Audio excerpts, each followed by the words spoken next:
যে আমরা বাংলাদেশে 80% লোক মুসলিম। দেখেন, আমরা মুসলিম থেকে 30% লোক অন্যান্য ধর্মে থাকতে পারে, কিন্তু আমরা নিজেরাই নিজেকে কন্ট্রোল করে রাখতে পারতেছি না। এটার কারণটা কি?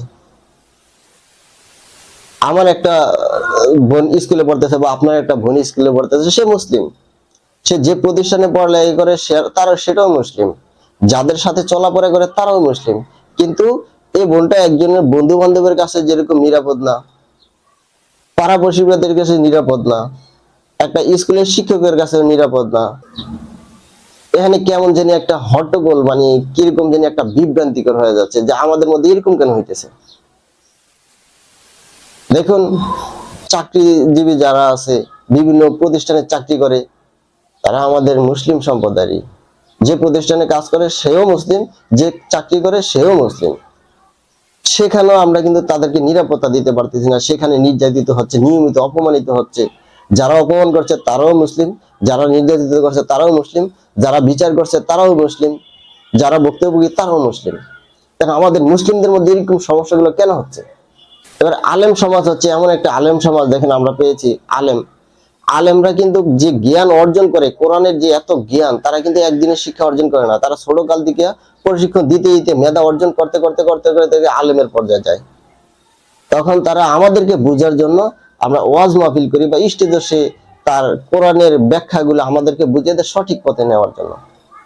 কিন্তু দেখেন, একটা আলেম এতটুকু অর্জন করার পরে সে একটা স্টেজে যায়, কথা বলে, আমাদেরকে বোঝানোর চেষ্টা করে, সেখানে কয়েক হাজার কথা বলতে হয়।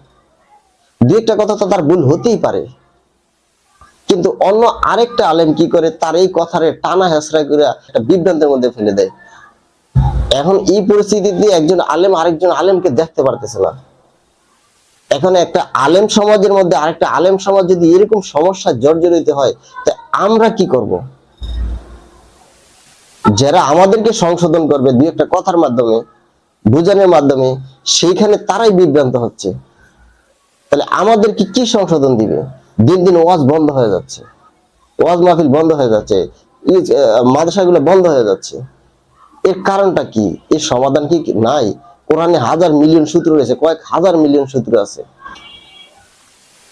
এবার দেখেন, বাহিরের রাষ্ট্রে এ থেকে বেরিয়ে আসার কি কোনো পথ নাই?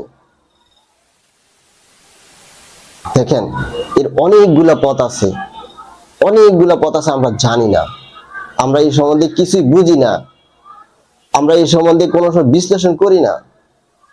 কোরআনের সূত্র মিলিয়ন মিলিয়ন সূত্র, আমি তো বললাম আপনারা অবাক হয়ে যাবেন। এখন আমি এই সাবজেক্টটা বাদ দিয়ে আরেকটা সাবজেক্টের কথা বলি। দেখেন, কথা বললে কথা বলতে ইচ্ছে হয়, কিন্তু কখনো আসি না, আসবো আসবো করে আসি না। কিন্তু আমার উচিত ছিল আরো আগে এই কথাগুলা, যুদ্ধের কথাগুলা অনেক আগে আমাকে আপডেট দেওয়ার কথা ছিল, কিন্তু প্রয়োজন ছিল, কিন্তু আসলে আমি আসতে পারি নাই। আরেকটা বিষয় আমি কথা বলতেছি, সৃষ্টিকর্তা কোরআনে আমাদেরকে এমন কিছু জিনিস দিয়ে দিছে, সে জিনিসটা আমরা মুসলিমরা মানে অনেক সুখী, কিন্তু আমরা বুঝতেছি না।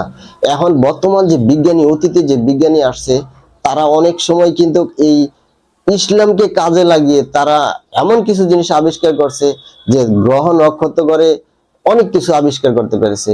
প্রতিটা কথাই কোরআনের সাথে মিলে। দেখেন তো, বিজ্ঞানী সবাই যত টেকনোলজি ব্যবহার করছে, সবগুলা কোরআনের বাহিরে নাই, কোরআনের ভিতরে। তারা প্রকাশ করে না, কিন্তু শেষ পর্যায়ে একটা কথা বলছে যে কোরআন সত্য।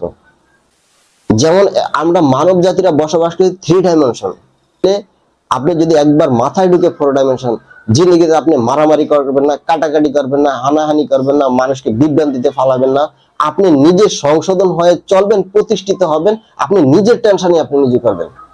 এখন যেন একজন আরেকজনের মারে, কাটাকাটি করে, বহুত বিভ্রান্ত দেখতেছেন, দল বললে মারে, কিন্তু 4 ডাইমেনশনে এই জিনিসগুলো নাই। আপনি সংশোধন হওয়ার জন্য 4 ডাইমেনশনই যথেষ্ট। বলি,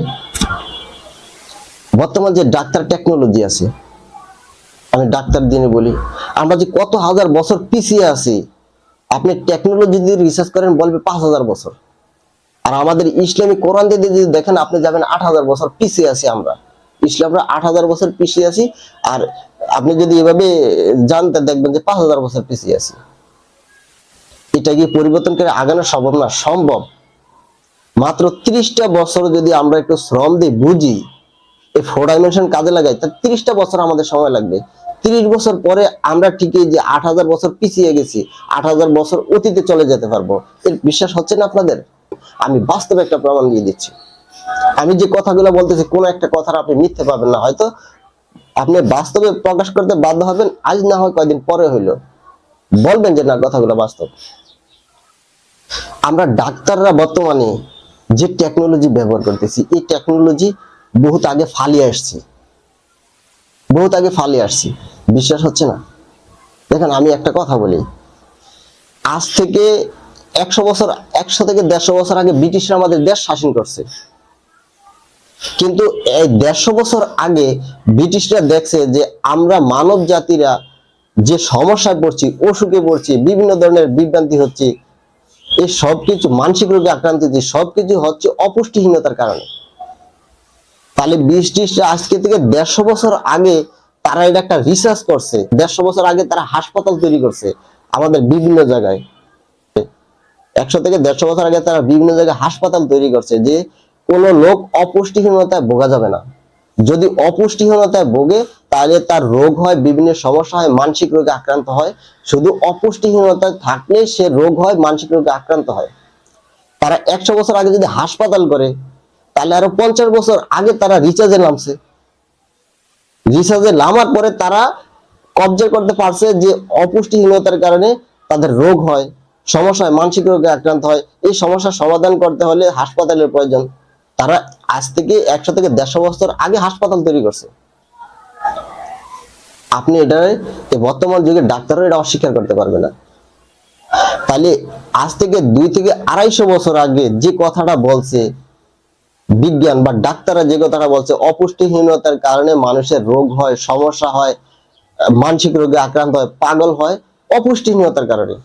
এখন বর্তমান যে ডাক্তার আছে আজকে 2 থেকে 250 বছর পর্বে আইয়া এই বর্তমানে আপনি একজন ডাক্তারকে যদি বলেন ডাক্তার সাহেব এর রোগ কোন কারণে হয়, কবে এই রোগের জন্য রোগ দায়ী, কারণ রোগ চিকন হয়ে যায়, দুর্বল হয়ে যায়, এই কারণে তার চলাচল বন্ধ হয়ে যায়, সেই কারণেই তার রোগগুলো হয়, সমস্যাগুলো হয়। তাহলে আজ থেকে 200 থেকে 250 বছর পর আইসা ডাক্তার বলতেছে যে রোগের কারণে তার এই সমস্যাগুলো হয়, কারণ আমাদের দেহের মধ্যে চিকন চিকন সুতার চেয়েও চিকন চিকন রোগ আছে।